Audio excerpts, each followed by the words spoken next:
Hola, ¿qué tal? Gusto en saludarlos nuevamente. En esta ocasión me gustaría hablar sobre el tema de factoraje financiero.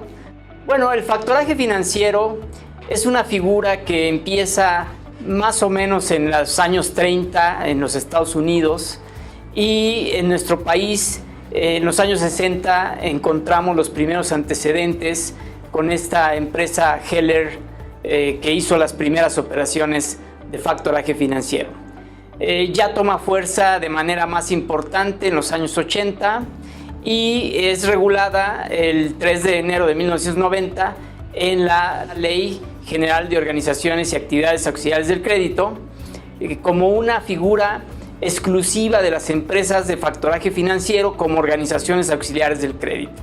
Posteriormente se modifica la Ley de Instituciones de Crédito para darle facultades a los bancos para que hagan operaciones de factoraje, y bueno, encontramos actualmente regulada esta figura en la Ley General de Títulos y Operaciones de Crédito como una figura que puede hacer cualquier persona. ¿Por qué la importancia de esta figura? Bueno, porque con ello se le da facilidad o movilidad a los recursos que quedan en una cuenta por cobrar cuando hay una proveeduría de bienes o servicios, y quien recibe esos bienes o recibe esos servicios se obliga a pagar en un plazo. Entonces, durante ese plazo, las personas que proveyeron de los bienes o servicios no tienen la liquidez suficiente y por lo tanto les es conveniente acudir con una empresa de factoraje para hacer una operación de factoraje financiero. Bajo el contrato de factoraje financiero, una persona llamada factorante es quien adquiere los derechos de cobro o derechos de crédito que tiene a su favor una persona llamada factorado, que es, digamos, el proveedor de bienes o servicios. Esta persona desea transmitir esas cuentas por cobrar a la empresa de factoraje, quien le pagará un precio. Ese precio puede ser determinado en el momento de la firma del contrato de factoraje o incluso pudiera ser determinable. Pudiera realizarse la operación en pesos o en moneda extranjera si así fuese conveniente. Y con ello, insisto, se le da liquidez al proveedor, al factorado, para que pueda utilizar esos recursos en la realización de nuevas operaciones. Desde luego, la empresa de factoraje, el factorante, lleva una utilidad, lleva una ganancia que básicamente lo podemos traducir a manera de tasa de interés. Es importante comentar que pueden ser motivo de factoraje todos aquellos derechos de crédito contenidos en facturas, contrarrecibos, títulos de crédito, mensajes de datos incluso. Digamos, la ley es tan amplia que establece que estén documentadas en cualquier instrumento que justamente le dé forma a esta cuenta por cobrar. Tenemos de manera importante que comentar que hay dos grandes vertientes en el factoraje financiero: el factoraje tradicional y el factoraje a proveedores. En el factoraje tradicional, la empresa de factoraje adquiere los derechos de crédito directamente del proveedor, del factorado, de aquella persona que otorgó un servicio o entregó o vendió bienes. Y el deudor no forma parte de la ecuación en ese momento. El deudor es notificado posteriormente por la empresa de factoraje para que sepa a quién le debe de pagar esas cuentas por cobrar. Y esta notificación es importante porque así el deudor sabe que le debe pagar ahora no a su primer acreedor, que era el factorado o el proveedor, sino justamente a la empresa de factoraje que adquirió esos derechos de cobro. La otra vertiente interesante en este tema es el factoraje a proveedores, que curiosamente es la figura que más se realiza en México, no la de factoraje tradicional. La de factoraje a proveedores implica que la empresa de factoraje firma el contrato de factoraje financiero con el deudor de los derechos de crédito, no con el acreedor de los derechos de crédito, el factorado. ¿Y esto por qué se da más en México?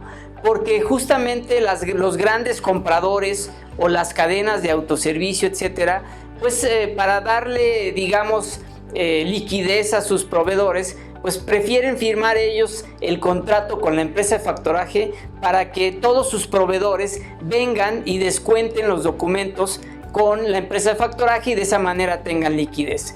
Entonces, la empresa de factoraje firma el contrato con el deudor del derecho de crédito y ya el deudor del derecho de crédito está aceptando los términos de pago en una fecha futura. Para efectos de nuestra figura que estamos platicando, la ley le da esa posibilidad de que la empresa de factoraje firme contratos de factoraje financiero con el deudor de los derechos de crédito e insisto, es una figura que es muy útil en nuestras épocas. Es importante mencionar que cuando hay una transmisión de las cuentas por cobrar por parte del proveedor o del factorado, esa persona garantiza la existencia y legitimidad de los derechos de crédito que transmite. De tal manera que si por cualquier razón esos derechos de crédito no fueran válidos, no fueran existentes o fueran ilegales, quien responde del pago con independencia de si la operación fuese con recurso o no, es directamente el factorado. Al respecto, me gustaría aclarar el tema de con recurso y sin recurso.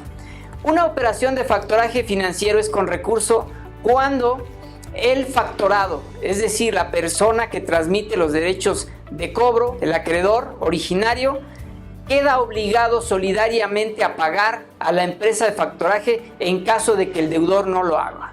Y al contrario, no es con recurso si el factorado no quedó obligado solidariamente a pagarle a la empresa de factoraje. Se pueden suscribir pagarés en la operación de factoraje financiero, pero esto solo se justifica justamente en el caso de operaciones con recurso, porque justamente el factorado queda obligado solidariamente a pagar y se justifica claramente que firme un pagaré. No así en el caso de una operación de factoraje sin recurso, porque como no quedó obligado solidariamente el factorado, pues no habría caso de suscribir un pagaré. También es importante mencionar que se ha dado mucho en México el factoraje electrónico.